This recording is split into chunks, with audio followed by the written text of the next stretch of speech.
Inclusion Services with the Early Learning Coalition of Seminole County. Thank you for joining us today as we take a look at what inclusion services are and how to fill out the inclusion services packet. To start, here's an overview of what we'll cover in today's video. We'll start by talking about what inclusion includes, the purpose, and why it's beneficial.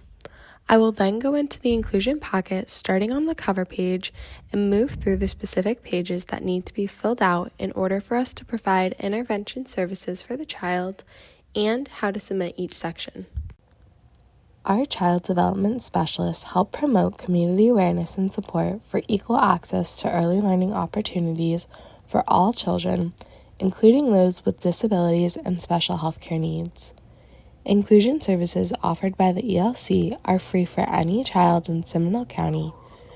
A request for inclusion services is available to be completed and submitted to begin the process of offering supports and additional resources.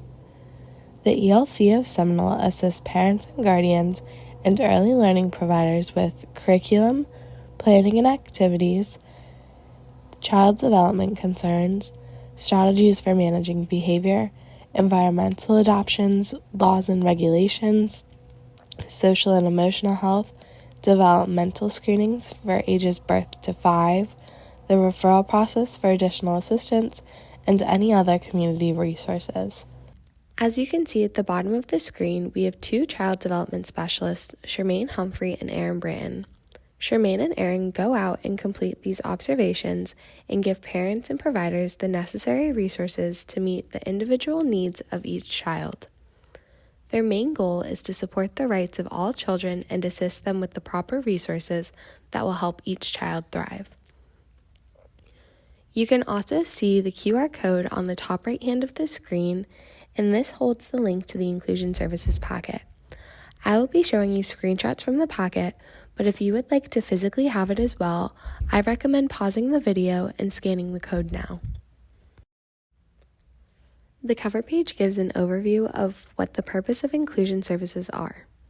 Our Director of Child Development, Early Education, and Special Projects, Tanya Shadle, discusses if you, the parent or provider, has any concerns about the child's development, then we, the inclusion team, are able to provide information, observation, and community resources for further evaluation or intervention. We're the bridge to further evaluations and resources. We help to see if the further referrals are necessary or if the child just needs a little extra support. Going into the checklist at the bottom of the page, we will cover the necessary parts listed that need to be included for services to occur. The link from the QR code gives you an interactive form where you can click on the boxes to check them off and fill in information directly into the document. The first page to fill out is the request for inclusion services. Please fill out the child's information, the parent-guardian information, and child care provider information. Next, it asks you to describe your concerns about the child. Please write in detail what concerns you may have for the child. It is very helpful for us when we have the bigger picture full of details of what is going on in order to be prepared when going out for the observation.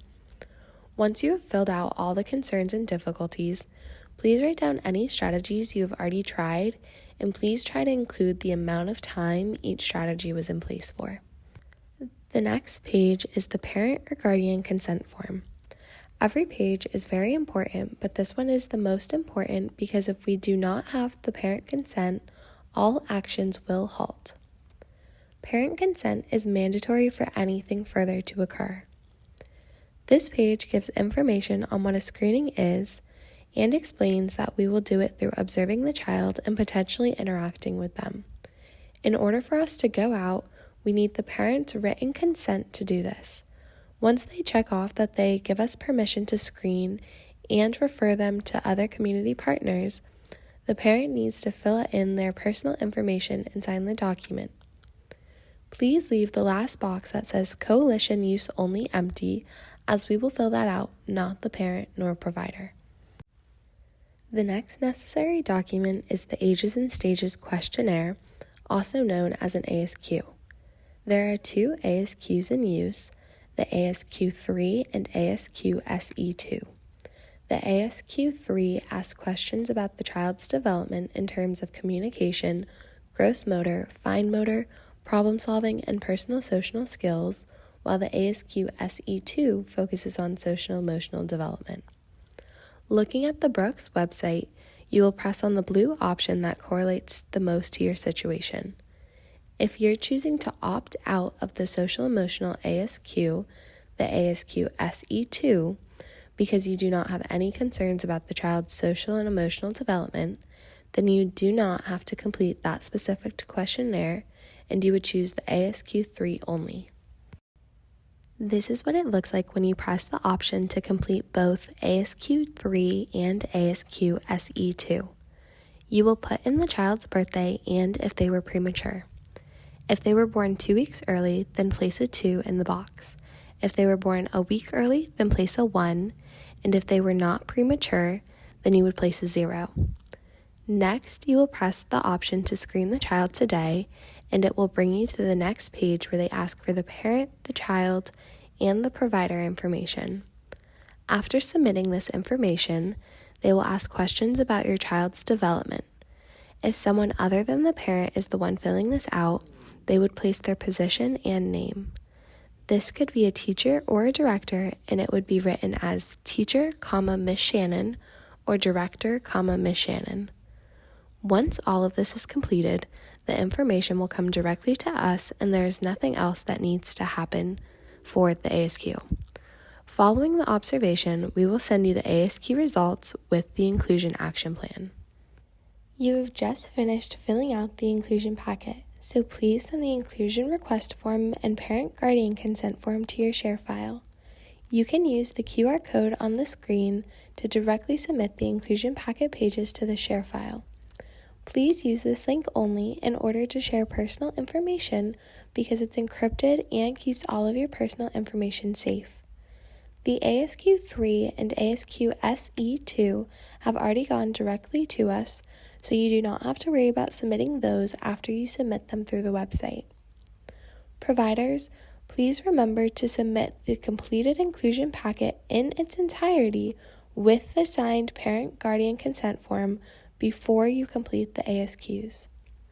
Once everything is submitted, we will determine if an observation is necessary and/or what resources would be beneficial. If we think an observation would be the most beneficial for the child, then as soon as we receive the necessary paperwork, we will schedule a time with the early learning provider to come and observe. Following this, we will create an action plan and then contact the parent or guardian for a consultation to discuss the results and additional resources.